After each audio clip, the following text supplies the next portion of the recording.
May 1-നാണല്ലോ നമ്മുടെ അഗ്നിഹോമം. അപ്പോൾ അഗ്നിഹോമം കൂടെ കഴിഞ്ഞാൽ പിന്നീട് എന്താണ് നമ്മുടെ പരിപാടികൾ? മെയ് അഗ്നിഹോമത്തിൽ ഒരാളുടെ പേര് ഞാൻ വിട്ടുപോയി പൂജ ചെയ്ത്. അത് നമ്മൾ കഴിഞ്ഞ എപ്പിസോഡിൽ പറയാതെ വിട്ടുപോയത് മുച്ചുകുന്ദർ ചക്രവർത്തിക്കും കൂടി പൂജ ചെയ്യുന്നുണ്ട്. മുച്ചുകുന്ദർ ചക്രവർത്തിയെ കുറിച്ച് നമ്മൾ സംസാരിച്ചിട്ടുണ്ട്. പറഞ്ഞോളൂ, പുതുതായിട്ട് കേൾക്കുന്ന അതായത് അത്ഭുതകരമായ കഥയാണ് അത്. മുച്ചുകുന്ദർ ചക്രവർത്തി എന്ന് പറഞ്ഞാൽ അദ്ദേഹം ഒരു മങ്കി ഫേസ് ആണ്. അപ്പോൾ മുരുകവാന്റെ അടുത്ത് ഒരു മങ്കി ഫേസിലുള്ള ഒരാളെ കണ്ടു കഴിഞ്ഞാൽ ഫോട്ടോയിലോ വിഗ്രഹത്തിലോ കണ്ടാൽ ഹനുമാനല്ല മുച്ചുകുന്ദർ ചക്രവർത്തി. കാരണം മുച്ചുകുന്ദർ ചക്രവർത്തി നമ്മളെ ആൾക്കാർക്ക് അധികം അറിയില്ല, കേട്ടിട്ടില്ല, പലരും കേട്ടിട്ടില്ല. ഞാൻ പോലും അങ്ങ് പറഞ്ഞ ഈ മുച്ചുകുന്ദർ ചക്രവർത്തിയുടെ കഥ ഭയങ്കര രസമായിട്ടുള്ള കഥ. അദ്ദേഹം കൈലാസത്തിൽ ശിവഭഗവാന്റെ ഒരു ഭക്തനായിരുന്നു. ശിവഭഗവാനെ പൂജിച്ചിരിക്കുന്ന ആള്. ഒരു വട്ടം ശിവഭഗവാൻ പറഞ്ഞു, നീ ഭൂമിയിലേക്ക് പോവുക, രാജാവാവുക, അവിടെ ഭരിക്കുക. ഇദ്ദേഹം പറഞ്ഞു, ഈ ആവശ്യമില്ലാത്ത പരിപാടിക്കൊന്നും ഇവിടെ സുഖമായിട്ട് ഇരിക്കുന്നുണ്ട്, പണിയൊന്നും കൊടുക്കാതെ സുഖമായിട്ട് ഇരിക്കുന്നുണ്ട്. അതൊന്നും പറ്റില്ല, ചെയ്യേണ്ട കർമ്മം ചെയ്തേ പറ്റുള്ളൂ, നീ പോവെന്ന് പറഞ്ഞപ്പോൾ അദ്ദേഹം പോന്ന് ഇവിടെ രാജാവായി. അതാണ് ആദ്യ ചോളന്മാരുടെ തലതൊട്ടപ്പൻ അദ്ദേഹമാണ്. അദ്ദേഹത്താണ് ചോള രാജവംശത്തിന്റെ ഇത്. മുചുകുന്ദൻ നമ്മൾ കേട്ടിട്ടുണ്ട്, അത് പക്ഷെ അതൊരു രാജാവാണെന്നല്ലാതെ ഇതൊന്നും നമ്മളെ പഠിപ്പിക്കാനുള്ള സംവിധാനമൊന്നുമില്ല. നമ്മുടെ സംസ്കാരം, നമ്മുടെ ഇതിഹാസങ്ങൾ, നമ്മുടെ വേദങ്ങളൊന്നും പഠിപ്പിക്കില്ലല്ലോ. അതാ എത്ര പേർക്ക് അറിയാത്തത് വരുന്നത്. അപ്പോൾ ഈ ഇദ്ദേഹം വരുന്നു. അതുകൊണ്ടാണ് ഈ ചോള രാജവംശത്തിന് ഇത്രയും ശക്തി വന്നത്. അദ്ദേഹത്തിൽ നിന്ന് വന്നത് ആരംഭം. അപ്പൊ അദ്ദേഹം എന്നിട്ട് ഇവിടെ ഭരിക്കുന്ന സമയത്ത് ഒരു വട്ടം ഇന്ദ്രൻ അദ്ദേഹത്തിനെ വിളിക്കുകയാണ്. അവിടെ ഇന്ദ്രൻ്റെ ഒരു പ്രശ്നം ഉണ്ടാവണം, അവിടെ അദ്ദേഹം സഹായിക്കണം. അദ്ദേഹം ഇന്ദ്രലോകത്ത് ചെല്ലണു, അദ്ദേഹത്തിന് യുദ്ധത്തിന് സഹായിച്ച് വിജയിക്കണം. എന്നിട്ട് ആള് ഇന്ദ്രനോട് പറയണം, ഞാൻ തിരിച്ചു പോരുകയാണ് എന്ന് പറയുമ്പോൾ ഇന്ദ്ര പറഞ്ഞു, പോയിട്ട് കാര്യമൊന്നുമില്ല, കാരണം നീ ഇവിടെ വന്നപ്പോ ഭൂമിയിലത്തെ വർഷങ്ങൾ കഴിഞ്ഞു പോയി. ഇവിടെ കുറച്ചായിട്ടുള്ളൂ, പക്ഷെ ഭൂമിയിലെ വർഷങ്ങൾ കഴിഞ്ഞു പോയി. അതുകൊണ്ട് നീ അവിടെ പോയി നിന്റെ ആരും ഇല്ല അവിടെ എന്ന് പറയാം. അപ്പൊ ഇദ്ദേഹത്തിന് ഒരു പ്രത്യേകത ഉണ്ട്, ഇദ്ദേഹം ഒരു ഡ്യൂട്ടി ഞാൻ പോയി കടന്നുറങ്ങും. കാരണം ഇദ്ദേഹം ഡയമെൻഷനിലും കടന്നു പോകാൻ ശക്തിയുള്ള ആളാണ്. ഒരു ഡയമെൻഷൻ വേറെ ഡയമെൻഷനിലേക്ക് എത്താൻ എളുപ്പമല്ല, പക്ഷെ ഇദ്ദേഹം അങ്ങനെ സഞ്ചരിക്കാൻ കഴിവുള്ള ആളാണ്. കാലത്തിന് മേലെ സഞ്ചരിക്കാൻ, ടൈമിന് മേലെ സഞ്ചരിക്കാൻ പ്രായമാവില്ല. അതൊരു കഴിവുള്ള കാരണം ഇദ്ദേഹം പോയി കടന്നുറങ്ങും, അടുത്ത യുഗത്തിൽ ഞാൻ തിരിച്ചു വരാമെന്ന് പറഞ്ഞിട്ട്. അപ്പം അങ്ങനെ ഓരോ യോഗം കഴിയുമ്പോൾ ഡ്യൂട്ടി എടുക്കുക, തിരിച്ചു പോയി ഉറങ്ങുക, അതാണ് സിസ്റ്റം. നമ്മളിപ്പോൾ ഈ പറഞ്ഞ സംഭവം നമുക്ക് സയൻസിൽ നമുക്ക് അത്ഭുതമായിട്ട് കാണാൻ പറ്റും. പ്രത്യേകിച്ച് ഒരു ഇൻട്രസ്റ്റെല്ലർ എന്നൊരു സിനിമ, അത് സയൻസിന്റെ ലോ വെച്ചിട്ടുണ്ടാക്കിയതാണ്. അതിലൊരു സീനുണ്ട്, കൂപ്പർ എന്ന് പറഞ്ഞ നായകൻ ഒരു ബ്ലാക്ക് ഹോളിന്റെ അടുത്തുള്ള ഒരു ഗ്രഹത്തിലേക്ക് പോകണം. പുതിയ വാസസ്ഥലം അന്വേഷിച്ച് പോവാണ് ഒരു ടീം. പക്ഷെ ആ ഗ്രഹത്തിൽ 7 മിനിറ്റ് ഇവിടുത്തെ 3 വർഷം ഭൂമിയിലത്തെ. അങ്ങനെ ഒരു 3 മിനിറ്റ് അങ്ങനെ 21 വർഷം കഴിയും കുറച്ച് ദിവസം കാര്യം നിന്ന് വരുമ്പോഴേക്കും. അപ്പോൾ അതിന് കാരണം പറയണത് ഈ ബ്ലാക്ക് ഹോളിന്റെ അടുത്താണ് ആ ഗ്രഹം, പ്ലാനറ്റ്. അപ്പോൾ ടൈം ഡൈലേഷൻ വരുന്നു ബ്ലാക്ക് ഹോളിന്റെ അടുത്തായ കാരണം. ഇതേ സംഭവം തന്നെയാണ് എത്രയോ നൂറ്റാണ്ടുകൾക്ക് മുമ്പ് നമ്മൾ പറഞ്ഞു വെച്ചിരിക്കുന്നത്. ടൈം ഡൈലേഷൻ എത്ര മനോഹരമായിട്ടാണ് പറഞ്ഞിരിക്കുന്നത്. ഇനി ആ പടത്തിൽ രണ്ടാമതൊരു സംഭവമുണ്ട്. കൂപ്പർ 5th ഡയമെൻഷനിൽ എത്തുന്നുണ്ട്. അപ്പൊ അദ്ദേഹം, നമുക്ക് 3rd ഡയമെൻഷനിലെ ആൾക്കാരാണല്ലോ, നമുക്ക് 5th ഡയമെൻഷനെ കുറിച്ച് അറിയില്ല. അപ്പൊ ആ 5th ഡയമെൻഷനിലെ ആൾക്കാർ നമുക്ക് മനസ്സിലാവുന്ന രീതിയിൽ, കൂപ്പർക്ക് മനസ്സിലാവുന്ന രീതിയിൽ അങ്ങനെ ഒരു സാധനം സെറ്റ് ചെയ്ത് വെക്കും 5th ഡയമെൻഷനിൽ. ഇദ്ദേഹം അവിടെ പോയിട്ട് ഭൂമിയിലുള്ള മകളായിട്ട് കണക്ട് ചെയ്യും. അതൊരു വാച്ച്, അതെങ്ങനെ വെച്ചാൽ ഗ്രാവിറ്റി വഴിയാണ് കണക്ട് ചെയ്യുന്നത്. വാച്ചിലേക്ക് കൊടുത്തിട്ട് സിഗ്നൽ കൊടുക്കണം, അടയാളങ്ങൾ, ഓരോ കാര്യങ്ങൾ. ഇതെങ്ങനെ ചെയ്യാൻ പറ്റണ കാരണം വെച്ചാൽ ഗ്രാവിറ്റി എല്ലാ ഡയമെൻഷനിലും കടന്നു പോകും. അതുകൊണ്ടാണ് അത് വീക്ക് ഫോഴ്സ് ആയിട്ടിരിക്കുന്നത്. അപ്പൊ അങ്ങനെ തന്നെ ചെയ്യാൻ പറ്റില്ല വേറെ ഡയമെൻഷനിലെ ആൾക്കാർക്ക് നമ്മളെ കണക്ട് ചെയ്യാൻ പറ്റും. ഇപ്പൊ എനിക്ക് കിട്ടുന്ന പല ഡയമെൻഷനിലെ ആൾക്കാരുടെ മെസ്സേജ് ഞാൻ ചിലവർ കാണുമെന്ന് പറയുമ്പോൾ അവർ ഈ ഗ്രാവിറ്റി വഴി ആവുമോ ചെയ്യാം. അപ്പോ അത്രയൊരു സംഭവം ഈ മുച്ചുകുന്ദർ ചക്രവർത്തിയുടെ കഥയിൽ ഉണ്ട്. ഇത്രയും സംഭവം. ഇദ്ദേഹം മുരുകവാന്റെ ഒരു ഭക്തനാണ്. മുരുകവാന്റെ വീരബാഹു എന്ന് നമ്മൾ പറഞ്ഞ ആളുടെ മകളെ കല്യാണം കഴിച്ചിരിക്കുന്നത് മുച്ചുകുന്ദർ. ഇദ്ദേഹം ഒരു വട്ടം വീണ്ടും ഇന്ദ്രനെ സഹായിക്കാൻ വന്നപ്പോൾ അദ്ദേഹം ഇന്ദ്രൻ ചോദിക്കും, എന്താണ് നിനക്ക് ഇനി വേണ്ടിയിരിക്കും പറയും. എനിക്ക് അങ്ങ് പൂജിക്കുന്ന സോമസ്കന്ദർ വിഗ്രഹം വേണമെന്ന് പറയും. സോമസ്കന്ദർ എന്ന് പറഞ്ഞാൽ ശിവഭഗവാനും പാർവതിദേവിയും കുട്ടി മുരുകവാനും. അപ്പൊ ഇദ്ദേഹത്തിന് അത് ഇൻട്രസ്റ്റ് ഇല്ല കൊടുക്കാൻ. ഇദ്ദേഹം ഒരു ഡ്യൂപ്ലിക്കേറ്റ് ഒരു 5-6 ഉണ്ടാക്കി വെക്കും. കറക്റ്റ് ഇയാൾ എടുക്കും. അപ്പൊ എല്ലാം കൊണ്ടുപോക്കുന്നത്. അദ്ദേഹം തിരുവാറിയൂർ എന്ന് പറഞ്ഞ സ്ഥലത്തെത്തും, തമിഴ്നാട്ടില് കുംഭകോണത്തിന് അടുത്ത. അവിടെ ഇത് പ്രതിഷ്ഠിക്കും. വലിയ ക്ഷേത്രമാണ്. അവിടെ ഒരു കുളമുണ്ട്, 16 ഏക്കറ കുളം. അവിടെ തമിഴ്നാട്ടിൽ എവിടെയത്? കുംഭകോണത്തിനടുത്ത് തിരുവാറിയൂർ ത്യാഗരാജ ടെമ്പിൾ എന്നാണ് ടെമ്പിളിന്റെ പേര്. ഭയങ്കര വലിയ ക്ഷേത്രമാണ്, ഞെട്ടിപ്പോവും. ആ കുളത്തിലൊന്ന് 16 ഏക്കർ ഉണ്ട്. അത് ശരി, 16 ഏക്കറുള്ള കുളം. അപ്പൊ ഇദ്ദേഹം പണിതാന്നാണ് അതിന്റെ കഥ. അപ്പൊ ഇദ്ദേഹം അവിടെ ഒരു പൂജയുണ്ട്, മുച്ചുകുന്ദർ അർച്ചന. 50,000 രൂപയാണ് പൂജ. ബുക്ക് ചെയ്താലേ കിട്ടുള്ളൂ. ആ മുച്ചുകുന്ദർ ചക്രവർത്തി ടൈം ഓരോ യുഗത്തിലും മാറി മാറി അവസാനം പഴനിമലയുടെ അടുത്ത് കടന്നുറങ്ങുന്നുണ്ട്. അതാണ് ആഞ്ജനേയർ മല എന്ന് നമ്മൾ കാണും ആ സിനിമ. അദ്ദേഹത്തിനാണ് ഞാൻ ബാലദ്വീപിൽ വെച്ച് കണ്ട കഥയൊക്കെ പറഞ്ഞത്. അദ്ദേഹത്തിനും ഈ മുരുകയോഗത്തിൽ വളരെ ഇമ്പോർട്ടൻ്റ് ആയ കാരണം അദ്ദേഹം ഈ മുരുകസേനയുടെ ആളായ കാരണം അദ്ദേഹത്തിനും കൂടി ഈ പൂജ ചെയ്യുന്നുണ്ട്.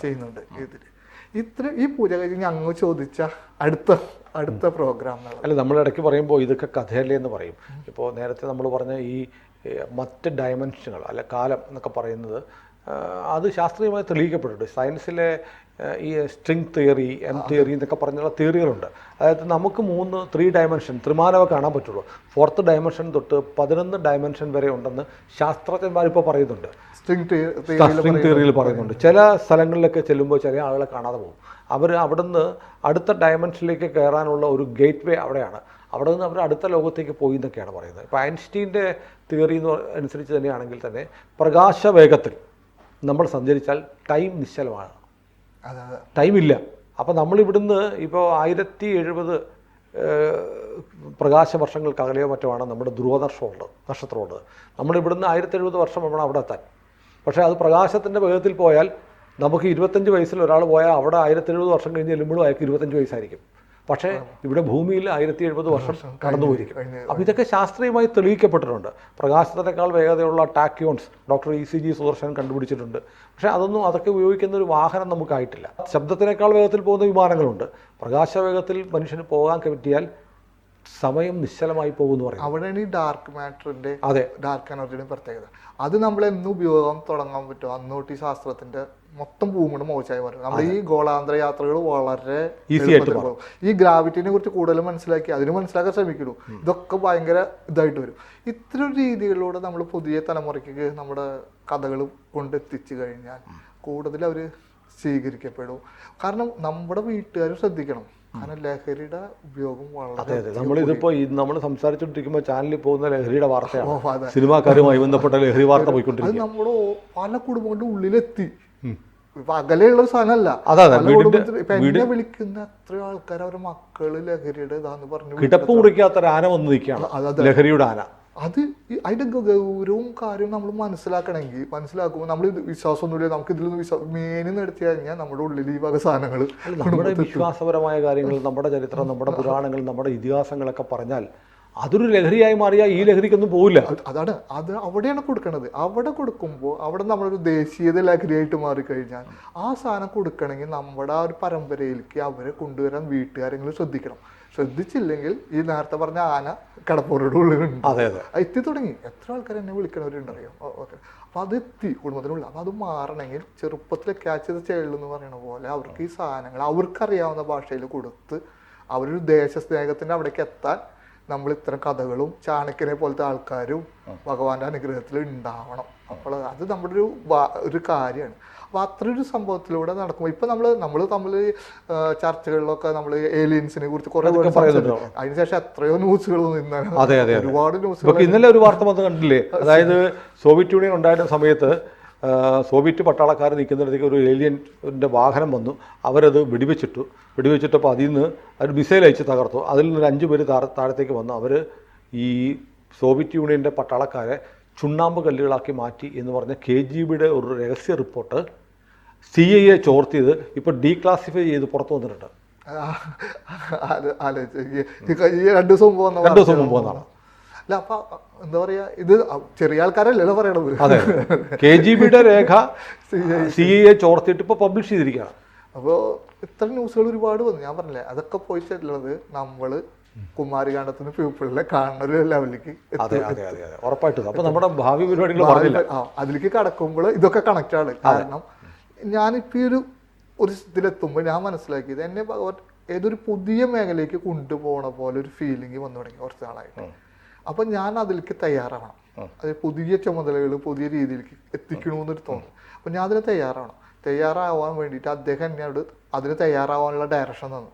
അപ്പൊ ഞാൻ കുറച്ച് സൈലന്റിലേക്ക് പോവാണ്, നിശബ്ദതയിലേക്ക്, അറിവുകൾ സ്വീകരിക്കാനും അത്ര ഭഗവാന്റെ സന്ദേശങ്ങൾ സ്വീകരിക്കാൻ, മെസ്സേജുകൾ സ്വീകരിക്കാൻ, അറിവുകൾ സ്വീകരിക്കാനും അതിനു വേണ്ടി ചില യാത്രകൾ നടത്തേണ്ടി. അല്ല, അങ്ങനെ നമ്മളൊരു മെസ്സേജ്, ഭഗവാന്റെ എന്തൊക്കെയോ നിയോഗങ്ങൾ വരാൻ പോകുന്നുണ്ട്, കുറച്ചു കാലം അതിലേക്ക് മുഴുകിയിരിക്കണം എന്നുള്ള തോന്നൽ എങ്ങനെയാണ് ഉണ്ടായത്? അത് തോന്നിയതാണോ? അദ്ദേഹത്തിന് ഡയറക്ഷൻ വന്നു. പുതിയ ഒരു മേഖലയിലേക്ക് കൊണ്ടുപോകണ പോലെയും ചില കാര്യങ്ങൾ തയ്യാറാക്കാൻ വേണ്ടിയിട്ടുള്ള ഒരു ഡയറക്ഷൻ വന്നു. അപ്പൊ അതിന് തയ്യാറാവാൻ പറയുമ്പോൾ നമ്മൾ അതിന് തയ്യാറാവാൻ വേണ്ടി നമ്മൾ എന്താ ചെയ്യാൻ പറ്റും? നമ്മൾ കുറച്ച് നിശബ്ദതയിലേക്ക് പോയി. നിശബ്ദത എന്ന് പറഞ്ഞാൽ നമ്മൾ അതിന് നമ്മൾ കുറച്ചും കൂടി കൂടുതൽ ഭഗവാനിലേക്ക്. അപ്പൊ ഞാൻ ഉദ്ദേശിച്ചത് ഇപ്പൊ ഇത്രയും നമ്മൾ ഇന്റർവ്യൂസുകൾ അതൊക്കെ ഒഴിവാക്കുക, അത്രയും ബഹളങ്ങളിൽ നിന്നൊക്കെ ഒഴിവാക്കുക. പക്ഷെ നേരത്തെ പറഞ്ഞ ആൾക്കാരുടെ പ്രാർത്ഥന അതൊക്കെ അതേപോലെ തുടരും.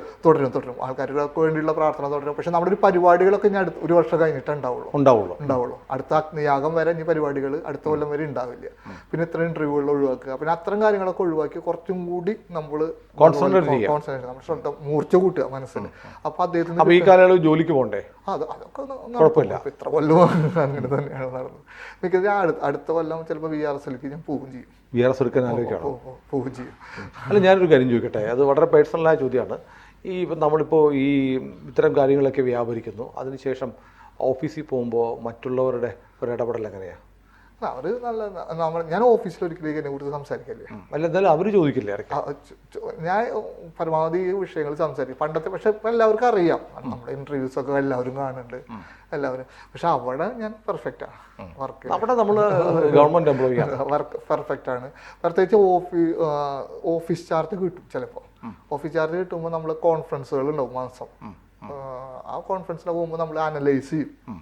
ഈ സെക്ഷൻ ഇന്ന് ചെയ്തു, ഈ സെക്ഷൻ ചെയ്തു. അവിടെ നമ്മൾ ഉത്തരം പറയണം. പിന്നെ അവിടെ എപ്പോഴും ഞാൻ 1 അല്ലെങ്കിൽ 2 സ്ഥാനം ഉണ്ടാവും. എന്റെ ഇതില് നോക്കുമ്പോ ഇപ്പോഴും 1 അല്ലെങ്കിൽ 2 രണ്ടിലും എന്തായാലും ഉണ്ടാവും. 25 സെക്ഷനോ 30 സെക്ഷനൊക്കെ വരും. അതിൽ 2ാം സ്ഥാനത്തിൽ എപ്പോഴും നമ്മൾ നിൽക്കും. അങ്ങനെ നിൽക്കുമ്പോ പിന്നെ അവര് നമ്മളെ ശ്രദ്ധിക്കാണ്ട് അത് കറക്റ്റ് പോകണ്ടല്ലോ. നമ്മുടെ സ്വകാര്യമായ വ്യക്തിപരമായ കാര്യമില്ല അവർക്ക് അറിയാം. പിന്നെ നമ്മുടെ വർക്കിന് പെർഫെക്റ്റ് ആയിട്ട് പോകുന്നുണ്ട്. അത് 5, 10, 20 ഒന്നല്ല, 2 എപ്പോഴും നിൽക്കാറുണ്ട്. 1 അല്ലെങ്കിൽ 2 നിൽക്കാറുണ്ട്. പ്രത്യേകിച്ച് 2ആണ്. 1 ഇല്ലെങ്കിൽ 2 എപ്പോഴും നിൽക്കാറുണ്ട്.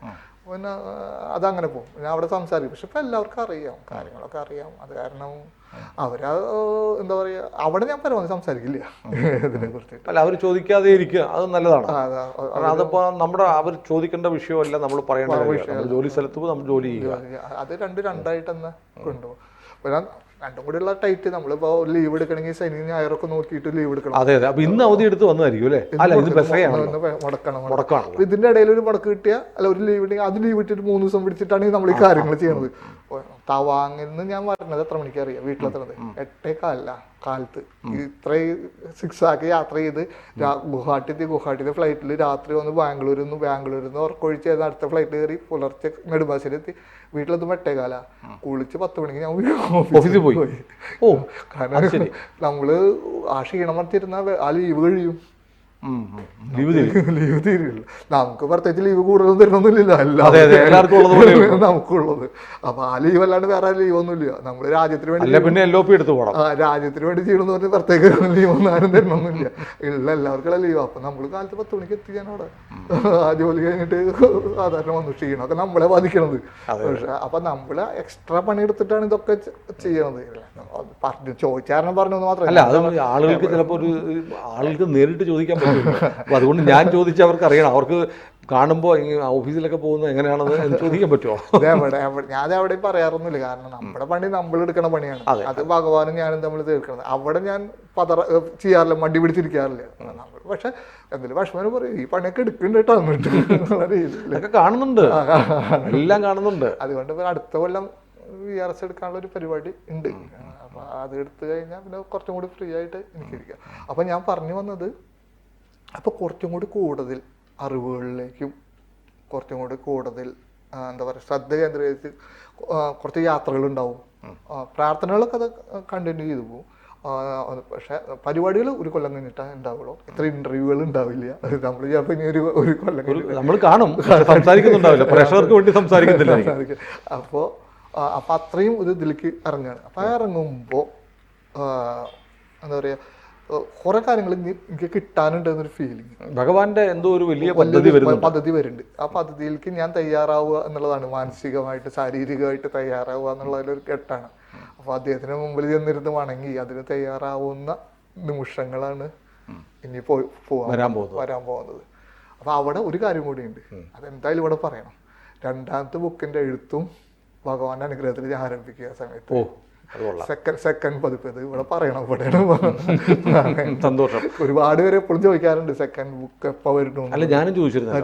ഇപ്പൊ നമുക്ക് തമിഴും ഇംഗ്ലീഷും വന്നു അല്ലേ? അല്ല, ഫസ്റ്റ് പാർട്ടല്ല, ഫസ്റ്റ് പാർട്ടിന് തമിഴും ഇംഗ്ലീഷും വന്നു മലയാളം മലയാളം കൂടാതെ. ഇത് സെക്കൻഡ് ഭാഗം.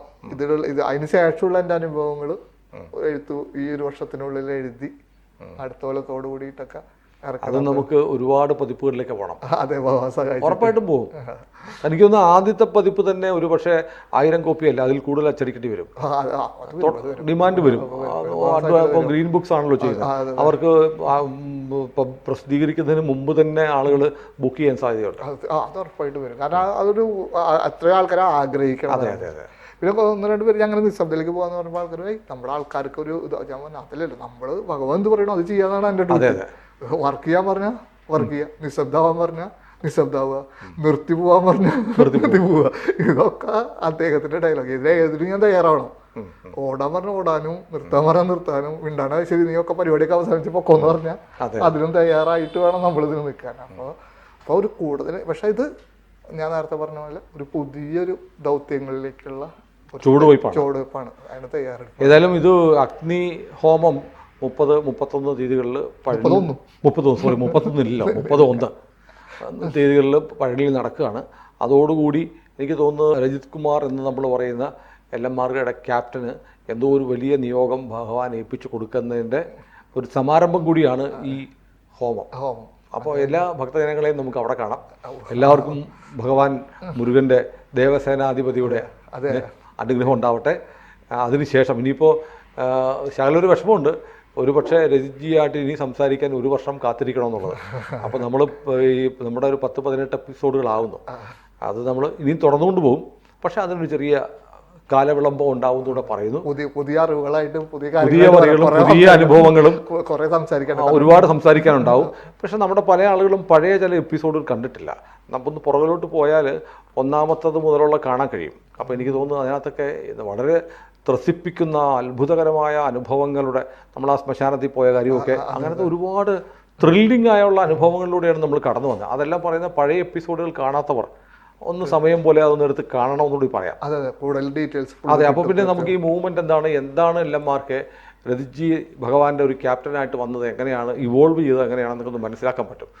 ചിലതൊക്കെ 5 ലക്ഷം 6 ലക്ഷം പേരൊക്കെ കണ്ട നമ്മുടെ എപ്പിസോഡുകളുണ്ട്. പക്ഷെ മറ്റു ചിലതുകളൊക്കെ അത്രയും വന്നിട്ടില്ല. പക്ഷെ അതിലൊക്കെ ഒരുപാട് അമൂല്യ രത്നങ്ങൾ, അറിവുകൾ ഒക്കെയാണ് അതിനകത്തുണ്ട്. അതുകൂടി ഒന്ന് കാണാൻ ശ്രമിക്കണം. കൂടുതൽ കാര്യങ്ങൾ മനസ്സിലാക്കാൻ പറ്റും. അപ്പൊ എല്ലാവർക്കും നമുക്ക് ആശംസകൾ നേരാം അല്ലേ? അതെ, ഞാനൊരു ശൂന്യതയിലേക്കുള്ളൊരു യാത്ര. അതെ അതെ, പുതിയ അറിവുകളായിട്ട് യൂണിവേഴ്സിലേക്ക് യാത്ര. അതെ അതെ. അപ്പൊ പുതിയ അറിവുകളായിട്ട് രജിജി വളരെ വേഗം, ഒരുപക്ഷെ ഭഗവാൻ 1 വർഷമൊന്നും എടുക്കണ്ട, അതിനു മുമ്പ് മെസ്സേജുകൾ തന്നാലോ? അങ്ങനെയും സംഭവിക്കാം. എല്ലാം ഭഗവാന്റെ കയ്യിലാണ്. അത് അദ്ദേഹത്തിന്റെ ഡയറക്ഷൻ. നേരത്തെ പറഞ്ഞ പോലെ എന്ത് ചെയ്യണം എന്ന് അദ്ദേഹം തീരുമാനിച്ചാൽ അത് ചെയ്യാം. അപ്പോ വീണ്ടും കാണും വരെയും കൂടുതൽ വാർത്തകളും വിശേഷങ്ങളും നിങ്ങളിലേക്ക് എത്താൻ ABC മലയാളം സബ്സ്ക്രൈബ് ചെയ്യുക, ബെൽ ബട്ടണും അമർത്തുക.